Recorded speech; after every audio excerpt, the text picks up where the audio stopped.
So what if I told you that Zeus from Greek mythology is in the Bible? Well, he is, and his name is Satan. Hashtag Lucifer. Hashtag the Lightbringer. Hashtag the Fallen One, the original. So I was meditating yesterday, and God just started giving me all these revelations. And I've heard this once before, and some of y'all might have already heard this, but we're going to break this down, and we're going to go from the most common knowledge to something that I found new at the end. So in Revelations, Jesus is talking about how, you know, you will be at Oedipus, I think that's how you pronounce it, my faithful witness, who I put to death in your city where Satan lives. And this is located in Pergamum. So that's Satan's throne that Jesus is talking about in Revelations 2:13. And why is this so significant? This random altar in Pergamum that he mentions, it's not really random. It was known as the altar of Zeus. So this Greek god is where Jesus was like, Satan is there, the top of the top. Okay, so keep up with me. So now that we got Zeus implicitly mentioned, right? Who is Zeus in Greek mythology? He is the god of the sky, thunder, law, order, and justice. He is the storm god, the chief. He is the head of all Olympians on Mount Olympus. He is the guy. He even created man in some stories. So this is getting weird. I'm hold on with me. We're gonna make some connections, okay?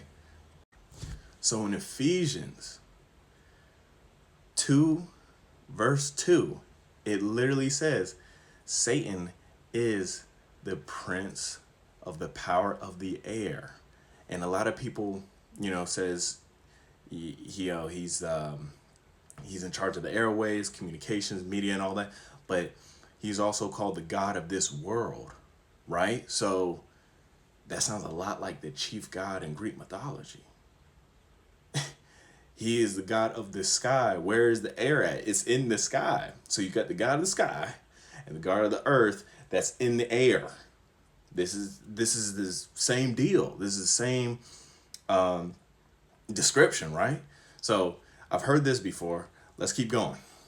So we saw that, Zeus, he was also the god of thunder, lightning. We see in Percy Jackson and all these cartoons and movies that he is always rocking with that lightning, right? Okay. So you got that going on. That's his main weapon. That's what he used to defeat, his father and the Titans in the Great War in Greek mythology. Y'all go look at that. But it says something very interesting in the Bible about how Satan fell from heaven like lightning. So that's interesting. And since Satan is also known as the great deceiver and the father of all lies, if I was him, instead of lightning being associated with my greatest shame, which is getting kicked out of heaven because I'm trying to overthrow God, why don't I make lightning that symbolizes my power and make these human beings worship me for that power, which is a part of why Zeus was worshipped in the first place, because he is the god of thunder, right, in the sky. So he is flipping everything in deception. He was like, hey, this wasn't my downfall, even though it was. I'm going to make it my strength and make the lie even that worse. I'm going to make it that much more deceptive. So this other thing came up too, is how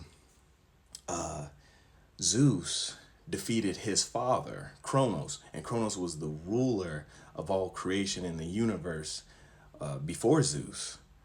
So, and Zeus and some of the men had to slay Kronos. So you have rebellion of what was created against the creator. Doesn't that sound familiar? What has Satan been doing throughout the whole Bible? He's rebelling against his creator. and he thinks he's going to win. So he's playing in the Greek mythos. Lucifer is playing the hero, defeating a overbearing almighty God. And that's what he's doing as the bad guy in the Bible. He's rebelling and trying to overthrow God. Look, this is, you can't make this up. You can't make this up at all.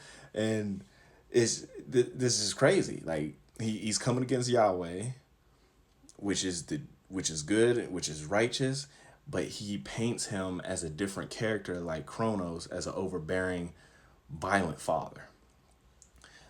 And then, last but not least, Zeus, in that same myth, he fights this chaotic monster, or this monster that symbolizes chaos, Typhon, and that's where we get the word typhoon. And this being is humanoid, and it got a whole bunch of snake heads on it, and it's just powerful, right? And I think it uses fire too. Zeus slays this beast. Okay, so he's the hero, using lightning, using his sky powers, all that, to defeat this serpent monster. Doesn't that sound familiar? It's like he's taking and rewriting the role of what's going to happen in Revelation when Jesus Christ comes back as the King of everything and the Prince of Peace to slay the old dragon, which is Lucifer. The old serpent. That's in Revelations. That's bar for bar, word for word. So Lucifer is lying so much, he painted himself as the hero and as the Christ role to slay the serpent, and he's actually the serpent. You can't make this up, y'all. So be careful. Look, these fallen angels and these spirits from the flood and Lucifer himself, they are lying in plain sight, lying and laying out in plain sight. Okay, like they are out here. Don't be deceived. Don't be buying all this merchandise. Be careful what you see in the movies. Be very aware. Don't be deceived. They are prepping us to be deceived in these last days. Stay wary, y'all, and let's get it.